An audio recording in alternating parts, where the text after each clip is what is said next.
વડોદરા વાઘોડિયાના લીમડા ગામ પાસે શંકર કોમ્પ્લેક્સમાં મારામારીનો કિસ્સો સામે આવ્યો। ઉધાર સિગારેટ ન આપવાની બાબતે 8 થી 9 લોકોની ગેંગનો દુકાનદાર પર હુમલો। હાથમાં લાકડીઓ લઈને પાન પાર્લર પર તોડફોડ અને મારામારી કરી। ડિલક્સ પાન હાઉસ પર અસામાજિક તત્વોનો આતંક સામે આવ્યો। તસવીરોમાં જોઈ શકાય છે આતંક જે છે એ સીસીટીવીમાં જોઈ શકાય છે। દુકાનદાર ભૌમિકને માથા અને હાથમાં ગંભીર ઈજા પહોંચી છે। ઈજાગ્રસ્ત દુકાનદાર વડોદરાની ખાનગી હોસ્પિટલમાં સારવાર હેઠળ છે। હુમલાખોરો ખાનગી યુનિવર્સિટીના વિદ્યાર્થીઓ હોવાનું પ્રાથમિક તારણ છે।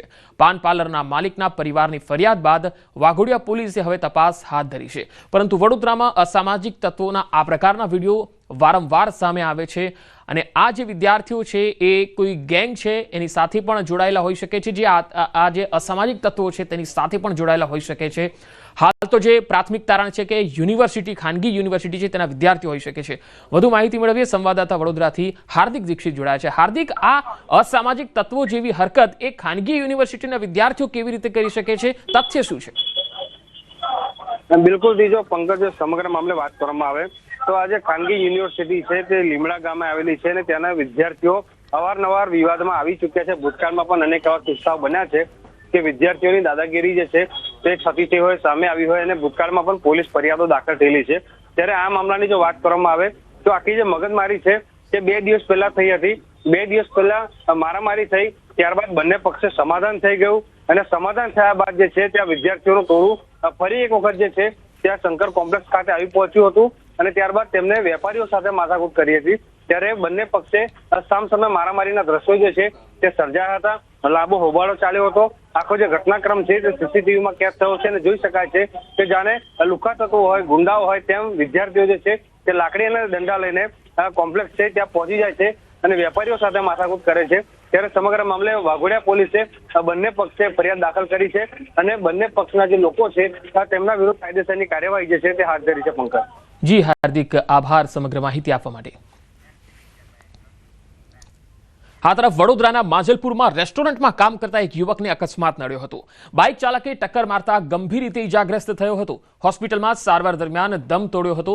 હિટ એન્ડ રનની ઘટના સીસીટીવી ફૂટેજમાં તમે જોઈ શકો છો। યુવક રોડ ક્રોસ કરતા સમયે એક બાઇક ચાલકે ટક્કર મારતા એ 10 ફૂટ ઢસડાયો હતો। મૃતકનું નામ બિપિન ગૌતમ હોવાનું બહાર આવ્યું છે।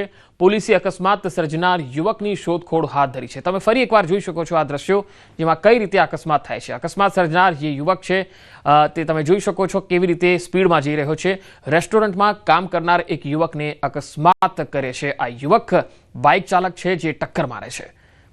આ અકસ્માતના સીસીટીવી ફૂટેજ જે છે એ તમે જોઈ શકો છો કે કેવી રીતે ઓવર સ્પીડમાં એ બાઇક ચાલક આવી રહ્યો છે। માજલપુર પોલીસમાં હાલ આ મામલે તપાસ ચાલી રહી છે।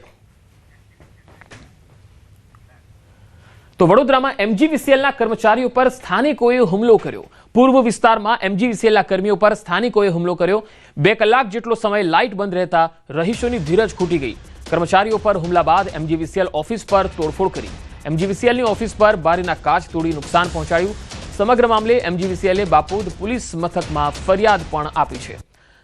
તો વડોદરાના આ દ્રશ્યો તમે જોઈ શકો છો। ઘણા સમય સુધી, ઘણા કલાકો સુધી લાઇટો જતી રહી એટલે કે વીજ પુરવઠો ખોરવાઈ ગયો એટલે સ્થાનિકો એવા બગડ્યા કે વીજ કર્મચારીઓ પર હુમલો તો કર્યો, સાથે વીજ કચેરીએ પહોંચી ગયા। એમજીવીસીએલની કચેરીએ જઈને પણ તોડફોડ કરી અને કાચ તોડ્યા। લાઇટ બંધ રહી એટલે રહીશોની ધીરજ ખૂટી ગઈ અને તેમને વીજ કર્મચારીઓ પર એમનો ગુસ્સો ફૂટી નીકળ્યો। સ્થાનિકોએ એમજીવીસીએલ કચેરીનો ઘેરાવ કરવાનો ટ્રાય કર્યો અને ત્યાં તોડફોડ પણ કરી હતી।